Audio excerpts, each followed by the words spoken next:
What's going on, guys? Getting in the green. We got a Thursday night showdown slate for you. Denver versus Cleveland. Um, as well as Draft Kings tonight, we're going to go through SuperDraft here as well. I'm kind of moving over there a little heavier than I am on Draft Kings. Just there's some opportunities over there with contests not filling, and been playing basketball over there, doing well. Kind of moving my leverage over there. But we're going to go over DraftKings first, and then I'll slide over and kind of give you Super Draft if you haven't played there before. So, look, this game was, if you looked at this game after week 3, you were like, man, we've got an absolute banger here on Thursday Night Football. But since then, we've realized that Denver is not very good. They just beat up on some really bad teams. And Cleveland, with all the preseason hype that came with that defense, has looked mediocre on defense and just got crushed with the injury bug. So let's start with that because that's the most important thing of the entire slate. Is we got Baker Mayfield's out, Chubb's out, Kareem Hunt is out. Odell Beckham is questionable, but really not looking like he's trending towards playing. So 2 offensive linemen are out for them. Look, the one good news, the bright spot here for the day is that Jarvis Landry was activated off IR for the team. So, we got to monitor the Beckham news, but if we're going to just treat this as if Beckham's not playing. And if he ends up playing, it kind of just takes away from the receivers, but I don't know if it really gives him that big of a boost. And we're going to kind of go from there. So, on DraftKings, let's just kind of go here to the flex pricing. Mayfield's out. So we got Bridgewater's the most expensive player on the slate at $11,000.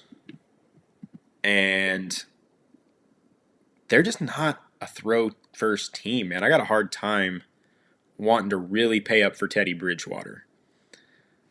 He could have a good game here, but Cleveland's got a decent defense. It's not great like it was supposed to be. But, Teddy Bridgewater's throwing for like 240 yards a game with all the weapons he has. And I know there's been some injuries, but he's a little beat up. I think this is just a slow-paced game, man. I don't see this one going back and forth. So, Bridgewater's in play, but he's not a must-play. This might be one of the slates where I don't play a quarterback. But we'll see, So let's hop down to the next, and we got Sutton here at $10,000, who I think Sutton has more upside than Bridgewater does, and you're getting a $1,000 discount there. He's definitely the best receiver on this slate, but again, at $10,000, I don't know if he's a must-play for me there either. You really just got to decide how you think this game is going to go down, and for me, I think there's a handful of touchdowns, and you just got to get them right, and then we're going to throw in some value pieces there to go with them. But look, Sutton's in play. He's the best receiver on the slate. $10,000 kind of shows that. But he's not necessarily a no for me, so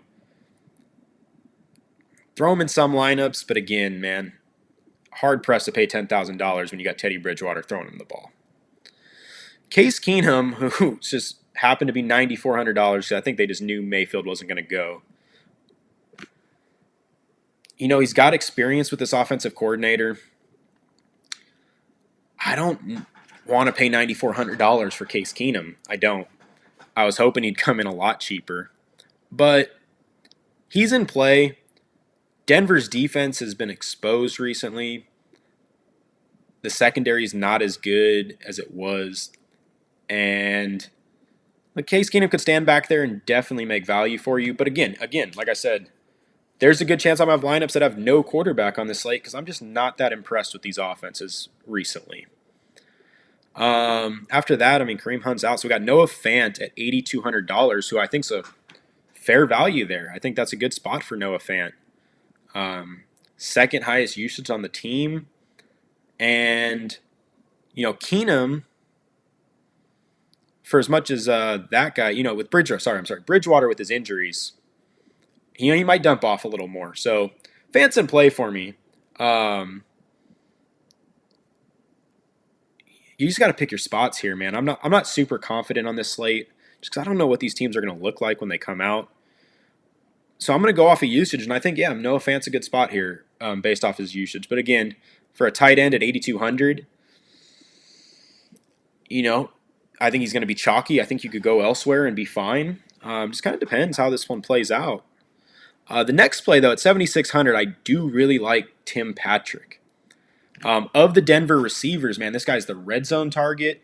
He runs a bunch of routes. He's only getting better, and I think Teddy's starting to trust him.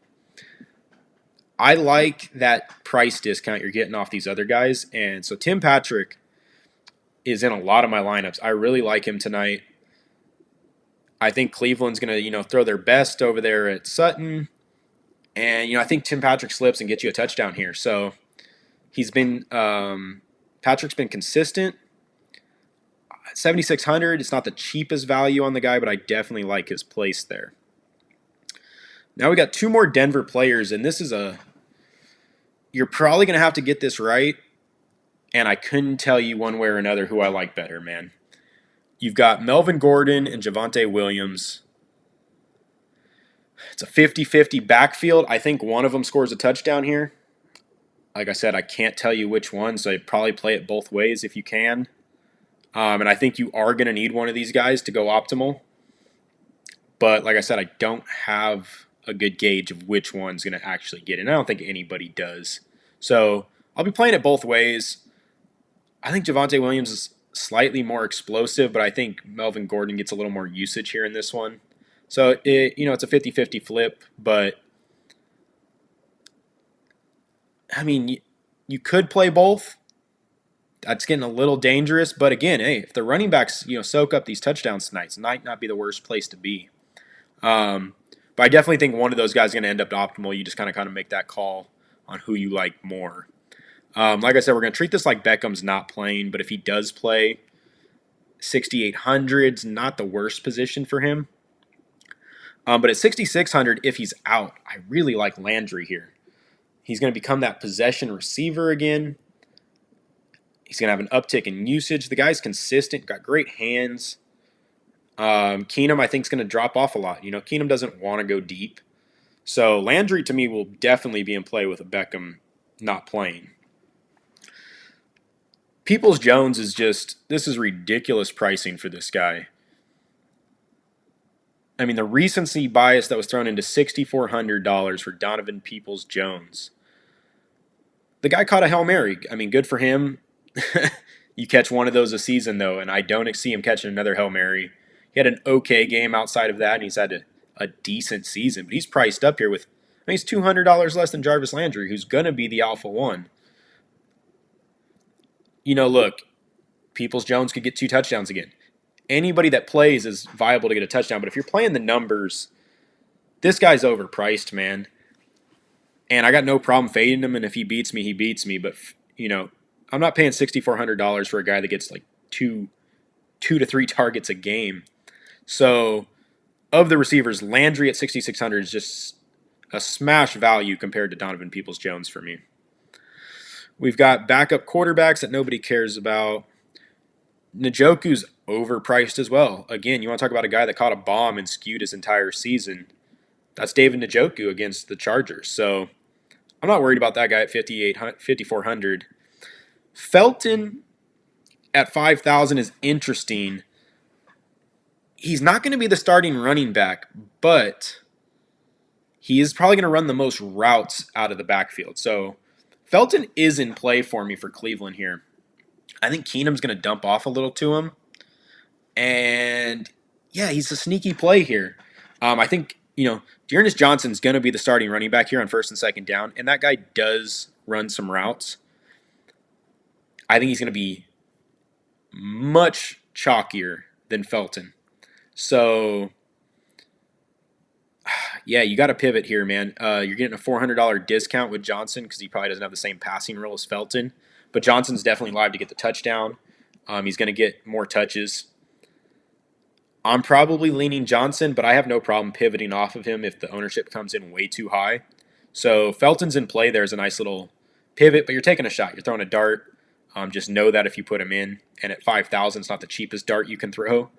But one of those guys is, definitely going to have a decent good game here. So Now we've got the kickers, and I like them, man. I like McManus at 4,200, and I like McLaughlin at 4,000.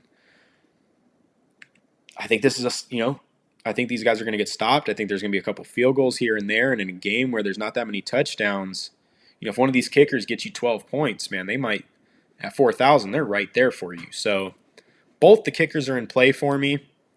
Hooper's interesting. I actually think he'll link up really nice with Keenum.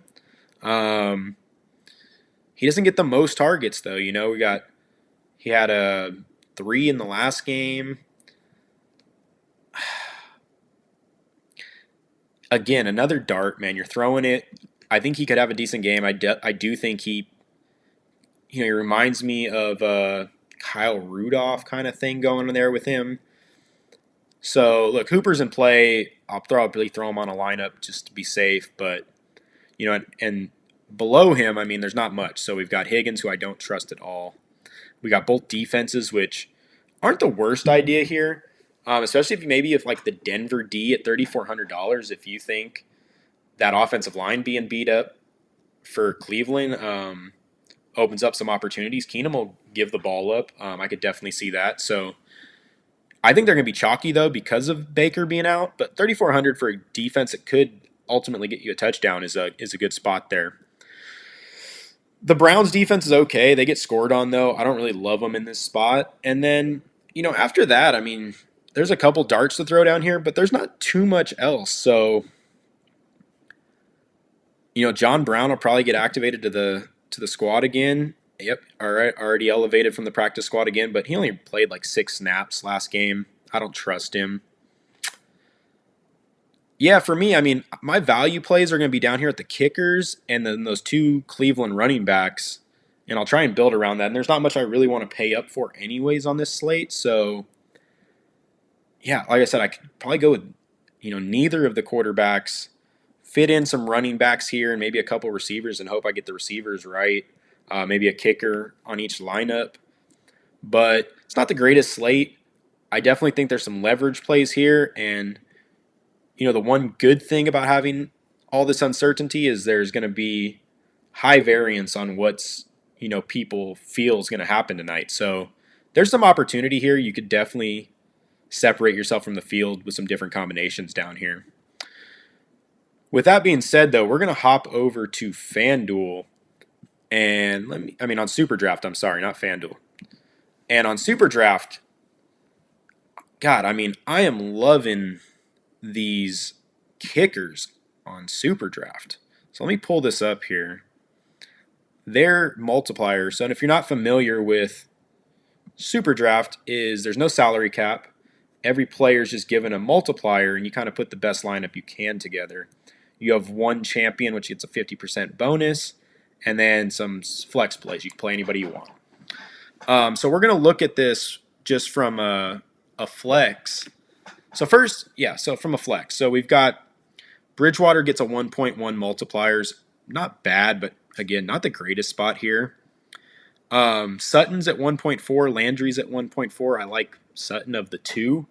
Definitely has more upside, more ceiling for you. Melvin Gordon's a 1.4, which I'll say is pretty interesting if you slide down because you've got Gordon at 1.4 and you've got Javonte Williams at 1.9x. And they're the same running back to me. So here on SuperDraft, I'm going to be much heavier on Javonte Williams, whereas they're the same price on Draft Kings. Even split there for me. But at 1.9x, I like Javonte Williams here much better than the 1.4 you're getting on Melvin Gordon. Some other names, though. I mean, we've got Tim Patrick's at 1.7. I like that spot for him. Dearness Johnson's 1.75. Fant at 1.85 is a great spot. That's almost a must play for me. He's the same multiplier as Hooper. That's ridiculous. Noah Fant, that's a must play for me there at 1.85. Felton here at 1.95. Like I said, if you want to take a shot on this guy, getting some passing work, he could definitely score some points for you. So not out of play, but when you're getting Javonte Williams at 1.9, I mean, you can go both of them, but if you're picking one, I'm going Williams over Felton. Donovan Peoples-Jones is 2.25x, It's not bad, but like I said, that guy's highly skewed. Now we're getting to the kickers, and this is like, we've got both kickers here at 2.6x, and I like it, man. So 10 points gets you 26. That's a smash spot for these guys. I'm loving both. I might play both of them. I might do lineups with each of them. And outside of that, there's not much, but that 2.6x is crazy. So I'm also going to be playing them at champion, which this will be the first time I ever do that. But we've got kickers down here getting 3.9x when you move them into the champion spot. Like, let me put that in. An extra point is going to score you 3.9 points. That's crazy. If Teddy Bridgewater throws a touchdown, he scores 4.4 plus the yardage. I'm getting a kicker that's getting 3.9 on an extra point. If that guy kicks you a 50-yard field goal, which they both are capable of doing, a 50-yard field goal almost scores you 20 points. That's insane. These guys could absolutely go off for you. I'm going to be playing a lot of champion kickers here tonight. And I'm hoping there's not too many people with me here. So both kickers are, man, what a week, man. Where I'm going to tell you both kickers might be must plays on SuperDraft for a showdown slate, but nothing. I wouldn't be shocked at all if these offenses stalled on both ends. So yeah, this is an interesting slate. I'm not super excited about watching tonight's game, but I am going to have my leverage. The kickers, man, the kickers stand out to me here. And I'll probably throw them in with some, maybe a Sutton, a Javonte Williams, and a Fant or something and call it a day. So, the other one I did want to point out, I think I skipped past it, is that we have Case Keenum's I think he's 2.6 at captain, so that makes him like a 1 point. Where is he at here? Case Keenum's a 1.75x multiplier here. Not a terrible spot. I love Keenum over Bridgewater here on SuperDraft. The multiplier is insane. I'll probably slide him in. Between him and Dearness Johnson, I think Case Keenum outscores him straight up. So that's a good spot for Keenum at 1.75x. And I'm having a hard time. I don't see Bridgewater making optimal here at 1.1. So it's Keenum or no quarterback for me. Probably both kickers.